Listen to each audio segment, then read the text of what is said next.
first of all, can you just kind of talk about, I guess, the gutty performance of Rice Plumlee? He's coming back from the knee injury, but guys told us yesterday he's been sick. He was getting IVs all night long during the game, and for him to go through that and then have the performance that he did, just kind of talk about what you saw from him. No, it's typical John Rice, and he was sick in the hotel, and he had to miss some meetings, some situations, and then had to get IV, but he woke up the next morning ready, and we all had to wake up early, and that was our first game that was early in the morning at 11 o'clock, and he woke up and he said, "Let's go." And he's a leader, and we expect our quarterback to be ready to go, and he was ready to go.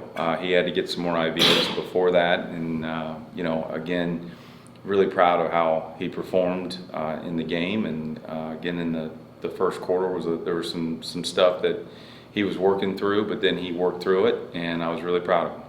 Darin, how challenging is that when you have guys who are down with the flu, something like that, and you're not sure exactly how much you're going to get from each one of them? I mean, how challenging is that? How much do you have to kind of, maybe in pregame, kind of ask where everyone is at and to know where much can you rely on? Well, there was a lot of questions being asked to him during the bus ride. The bus ride, the early morning, our pregame meal, to in the locker room, everything. And it's obviously you go through all the scenarios, and I was talking to Timmy the whole time. You got to be ready to go.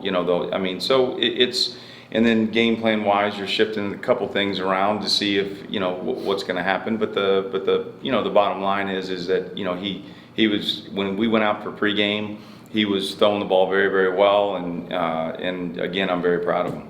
Let's go to the 2-point conversion. What went into your thought process in that play call, and how did it unfold? Well, we practice a lot of 2-point plays all through camp, and again, it's a situation where that was one that worked for us quite a bit. Xavier's done a great job as far as catching the ball and being able to throw it quickly and give an opportunity ball to Javon, and we worked it and scored against our defense several times on it. And we felt like it was the play to run against them. We felt like they would suck up and Javon would slip in the back, and he was open, and X just did not throw the ball, and he's got to throw the ball. And in that situation, you train your quarterback's 2-point conversion, you got to throw the football, but again, X froze in that situation. Obviously, as a play caller, you'd like to, man, I'd love to have that back and call another play, but at the end of the day, that was a play that we went with, and we felt good about it going into it. One of the chief criticisms of that play, though, is you're taking the ball out of the hands of your quarterback. There's no doubt. And guys, there's 2-point plays run all over the country, and you practice all these different plays, and some of them work and some of them don't. And some of them, there's trickery involved, and some of them there's not. And the bottom line is that we felt like that would be a good one to run that we've practiced over and over and over, and it just didn't work. And again, if X throws the ball and Javon catches it, everybody's sitting there going, "Boy, you guys are brilliant." But it didn't happen. And again, we addressed the situation and talked about it, and the whole, and went through everything. But the bottom line is that. We're gonna again work on our 2-point plays all this week and get ready to go for the next opportunity comes. Darin, what makes a good you talk about different ways to do 2-pointers with misdirection and other things. What makes a good 2-point play? And how many 2-point plays does a team generally have in its arsenal? Well, it's a chess match between the defense and what they're doing. And defenses will go 0. Again, defenses will drop everybody if they expected some kind of a pass, and they curtail based on what you do. And so again, there's all kinds of different 2-point plays that are bootlegs, nakeds, all kinds of situations where you're using reverses, different scenarios. You can get an extra point field goals, you can get an empty sets, and then throw quick screens. You can do all kinds of different things where you fake a screen, you throw the ball in the back of the end zone. You can do drop back pass and run a route concept and put it on your quarterback to make a great throw depending on what the coverage is. So again, we have multiple ones we can run in those situations, and again, we felt like that was going to be the one that would work in that situation. There was a time period in the second half where you start to extend the lead, but you're getting field goals instead of touchdowns. Is that kind of the things you think about more so than maybe the end? Like, well, if we've maybe done this and this and got touchdowns, we'd have had a 2-possession lead, maybe the game's different. No, there's no doubt in their situation. You go back and they were very good in the red zone.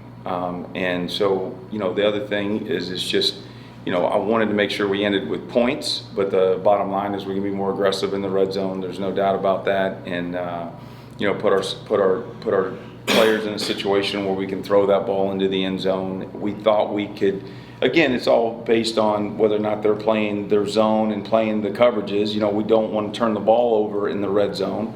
And the bottom line is that we thought we could run it in. There were scenarios where we felt like we could give it to R.J. Harvey and we could get in the end zone, or we could RPO them where we have a run-pass option. And if they do come down, we can throw the ball in the back of the end zone, or we had different plays called. So all the runs, we had RPO options that we can throw the ball, but it was a situation where they were playing back and then they were corralling to the run. And there were some details in the run game that we got to do better. And again, they're a good defense in the red zone. And the bottom line is we got to be able to go score touchdowns. We were down there 3 times. We had 2 field goals, and we had 1 touchdown. We needed 2 touchdowns at minimum, and that's our goal every week is to if we're down there 3 times, to have 2 out of 3 touchdowns minimum. Javon Baker had a big performance, obviously, stood out, but he had the one where he blew the kiss at the Oklahoma sidelines, and that got called a penalty. What did you see out of his performance, and what stood out about him? No, he made a lot of big plays in the game, but that's uncalled for. It's undisciplined. It's ridiculous. It's embarrassing to the program. It's embarrassing to everything, and it's ridiculous that he even did that. And we're dealing with that. And the bottom line is, don't do it again. That's ridiculous. It should have been a penalty in the whole deal, and then he gets a penalty in the end zone that costs our team 3 points. By the way, we lost by 2. So, it's ridiculous. It's selfish, and it's embarrassing. It's ridiculous. Beginning of the game, number of punts right off the top. What was the struggle early on? They made some adjustments. They had a bye week, and they had some different things that that they were very aggressive. And it was a situation where we got behind the chains, and we wanted to be on 3rd downs. We wanted to be 3rd and 5, 3rd and 4, 3rd and 3 in those situations. And again, we're ready for 3rd and 10.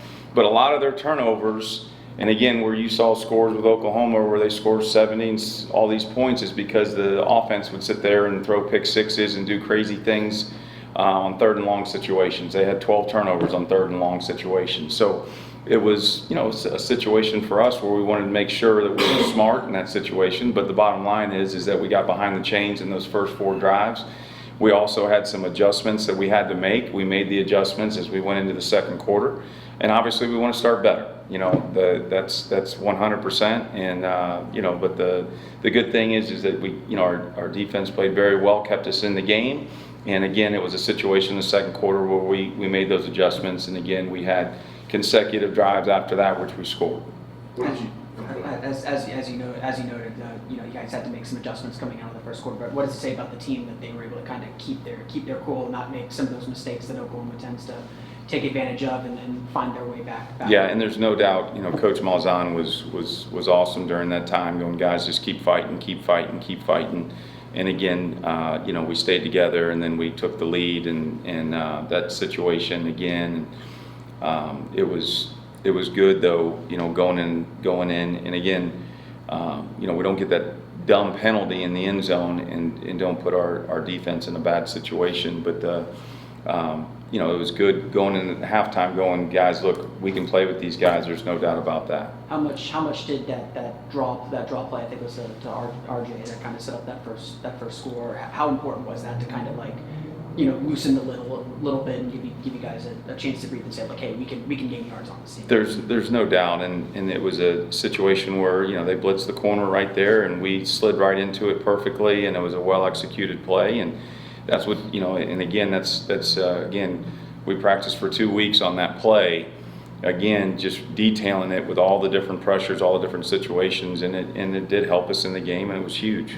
Darin, Gus said after the game that felt like you guys could take that even though it was a loss, take what you guys were able to do against Oklahoma and move forward with it and have success and finish strong in the second half. Do you feel that? Do you feel like what you guys are doing now, it's starting to click a little bit, and you can see carrying that over for the next 5 games? There's no doubt that we can, and again, it's, West Virginia's up now, and let's get ready for West Virginia. It's 1 game at a time. But there's no doubt that we just showed we can go into Norman, Oklahoma, and again, we should have won the game. turnovers have been a problem in some games earlier, but you protected the ball in this game. We did, and the issue has been turnovers. The issue's been discipline with penalties on offense, and again, we didn't have any undisciplined penalties at all. And again, we had no turnovers, and guess what happens? We're right there in a situation where we can win the game at the end, and that's what we have to do every game. Coach Malzahn talks about how social media can have a negative effect on the locker room. As a coach, how do you combat kind of the social media viral moments, whether it's blowing a kiss or running 20 yards backwards and then throwing it down the field on 4th down, that kind of like help the players get notoriety on social media? How do you combat good football and playing within the system versus going viral type stuff? Again, we talk to them about the game of football. We don't, social media, again, stay away from it. Again, use it for good and positive things, but do not use it for anything that's selfish whatsoever. And the bottom line is that, the social media is everybody wants to be on their phone, everybody wants to look, and everybody wants attention, everybody wants likes, everybody wants all that. But at the end of the day, it's about your teammates, it's about our team, and again, about being unselfish. And that's exactly what social media is not.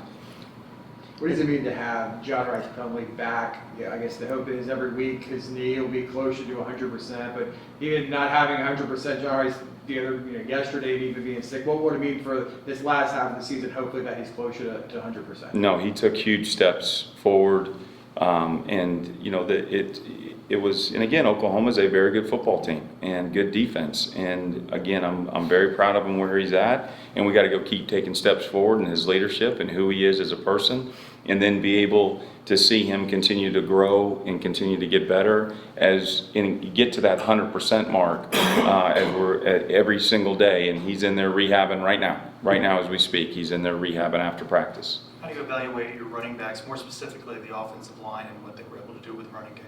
Yeah, and again, they were very good against the run, and we knew that going into it. And it was a situation where we had some things that our gap schemes, our zone schemes, different. We worked all the different pressures that they bring in all those situations. And again, they brought those, and again, we fit it right at times, and we had some big runs, we had some good situations. But the bottom line is we can do better, and we worked it for 2 weeks. And again, getting ready for West Virginia, we're going to get ready for what they do, and we got to get ready to go run the football. And again, that's our lifeblood, is run the football. And we got to continue to do that and be very good at it with our RPO game. And then we got to push the ball down the field, obviously, in the passing game a little bit more. And again, we were being in a situation where, again, they did a lot of stuff in the back end that was, their defense did a lot of different things in the back end. But the bottom line is that you saw John Rice at the end of the game. He threw some very, very good passes. And again, getting him ready for the next game, we got to be able to do that. It's been 2 games in bye week since the last time you were here at the bounce house. How eager are the guys to kind of get back on that field and maybe wash out whatever's left from the Baylor loss and then the feeling that left here? There's no doubt. We want to get into the bounce house, and again, the Night Nation there, and we want to get this thing rolling. And again, it's a situation one play at a time, and let's go find a way to go win a football game. Bottom line, and what's in the past is in the past, and we're moving forward, and we're going to put together a great plan for them. And again, they're a very good football team, very, very good football team. They're very good on defense. Again, it's one of those situations where, again, we have the opportunity to go into our home stadium and go get a W, and let's go defend the bounce house. Something that's been talked about a lot has been John Rice's ability to throw out of pressure. What's his calming presence kind of like, where he can slow the game down? Well, the great thing is we've been working on that since I got here. And you saw last year there wasn't a calming presence all the time. He would run out of the pocket and he would take off and go, he wanted to go win the game with his legs. And we really worked on that all the way up. And again, his Boise game was pretty darn good. And as we got into, after the injury with the rehab and everything that he's been through, I'm proud of him on how he performed, especially in the second half against Oklahoma. And he threw some big time balls with people in his face, staying in the pocket. Again, moved. He hit his checkdowns when he needed to. There was some very, very good things that happened. I know there are no moral victories, right? But you're still in the midst of a 4-game losing streak. What have you noticed from your players today the vibe, the body language, knowing that the performance they put out in Norman. They want to go win. They want to go win. And you saw that at Oklahoma. They wanted to go win that football game. And we didn't care what they were ranked. We didn't care about anything. We wanted to go win. And we got to do the same thing this week. Randy Pittman's been playing a lot more, got his first touchdown a couple weeks ago at Kansas, played in this last game. What do you think of his development as a freshman? He's dynamic, a true freshman, and we knew that going into it. And he's now really coming into his own and doing a lot of big things, and he's a playmaker. And again, we've got to continue to play him more. There's no doubt about that. We've talked a lot about this team's ability to finish late in games. I know you didn't get the 2-point conversion, but to drive down the field and get that touchdown, what does that say about where this team is at and their development in close games and in the fourth quarter performing at a higher level? Yeah, and again, it's a situation where, you know, the last time John Rice was in that situation, he did it at Boise, and then he did it again, you know, in Norman, Oklahoma. So, again, extremely proud of him, extremely proud of our players. And again, they believed the whole time, and we went down and scored, and we just got to go finish games. It's the bottom line. West Virginia defense, do you know much about those guys at this point? Again, I've looked at them, and again, it was more about us today at practice and corrections and all the situations that we went through. But they are a very, you know, they're a good defense. They're a Big 12 defense, and you know they've been in some wars, you know, and you know the loss to Houston was a crazy deal and the whole deal, but they do a very good job. They do a very good job. And again, it's you know, we're going to go roll our shirt sleeves up tonight and start getting to work on a game plan for them. What is it that Xavier Townsend's done to kind of earn the trust of the coaching staff, whether it be returning in the 2-point conversion, catching, running? What has he done to show you guys that he's able to be trusted in all scenarios? He just works his tail off. He doesn't talk much, though. That's one thing about him. He doesn't say a whole lot, but he works his tail off, and all he does is, again, come, you know, he puts his hard hat on, you know, and come to work every day. And, you know, he continue to do that. And there's times where, again, we're going to use him in different areas, and there's going to be some times where we got to push the ball vertically down the field with him and be able to throw the ball to him. So, again, just very proud of his work ethic and what he brings every single day when he comes to practice and how he works off the field. That's great. Thanks, Darin. Thank you.